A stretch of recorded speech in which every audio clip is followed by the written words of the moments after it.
everybody. We're here with an exclusive interview with Mr. Torix for Book Club. How are you today? Doing well. How are you? I'm doing all right.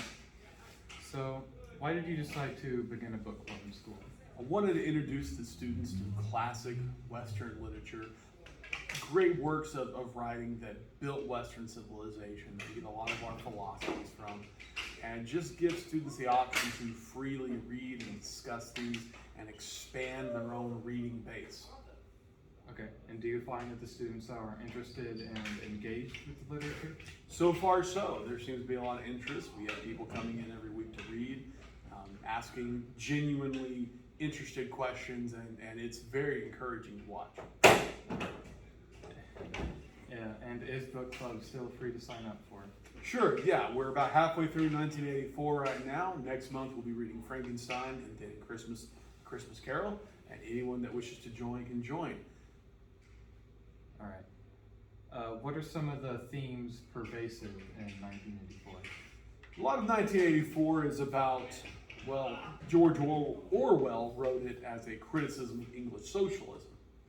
But the idea of 1984 is one political ideology dominating the rest, one party in control, about censorship, about oppression of free thought, and the dangers and the ease in which this sort of situation can take place. What are some of the characters in 1984? There's about three main characters. The first one's Winston. He's the main character that we follow around, 40-something-year-old who has been beat down and oppressed and is finally starting to rebel against the party. There's his love interest, a lady named Julia, a young lady who has always been in rebellion to the party, but does so from the perspective that she is invincible and untouchable, whereas Winston recognizes his own fragility. The other main character I would say is this big brother character, the symbol of the party, the symbol of the opposition and of the oppression. So would you say that those first two characters are kind of going after the same goal but in different ways?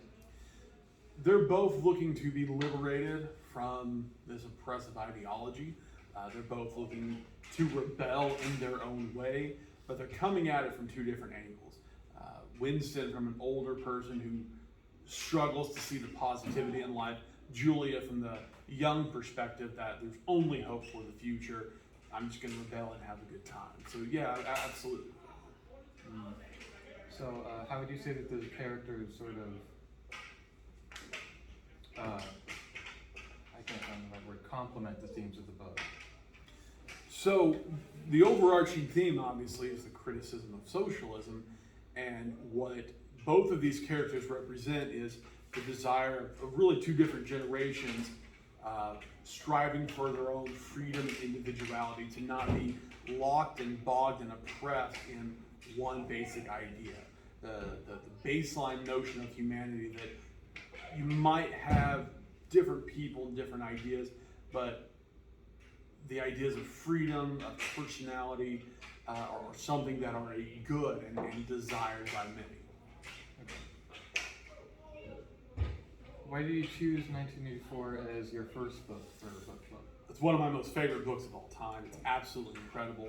But I chose it because a lot of the storylines, a lot of the plots, the practices put in by the party should be common themes in our own life today. And I would hope that our students read through it and see, oh man, they're censoring, they're changing, rewriting history. Talking about equality and sort of differences, and hopefully they can look at these and recognize this in our own society today with agendas and pushes from one political ideology. How would you rate this book on a scale of 1 to 10? Oh, it's a 10. Yeah, it's, like I said, it's one of my most favorite books. It's a 10. It's not only informative, but it's a cautionary tale of this sort of repression. Yeah. Would you say the same about all these books? So I haven't read A Christmas Carol yet. Super excited to get into that. But Frankenstein is also a 10. Yes. Frankenstein is the reason I started reading. I hated reading in high school. Never wanted to do it until I read Frankenstein my senior year. and I haven't stopped since. So I'm very excited to reread that, and I'm excited to get to Charles Dickens. Dickens is a classic. It's a fantastic writer, so I'm looking forward to that one for sure. All right, well, I think that'll be all for today. Thank you. Let's get back to the broadcast.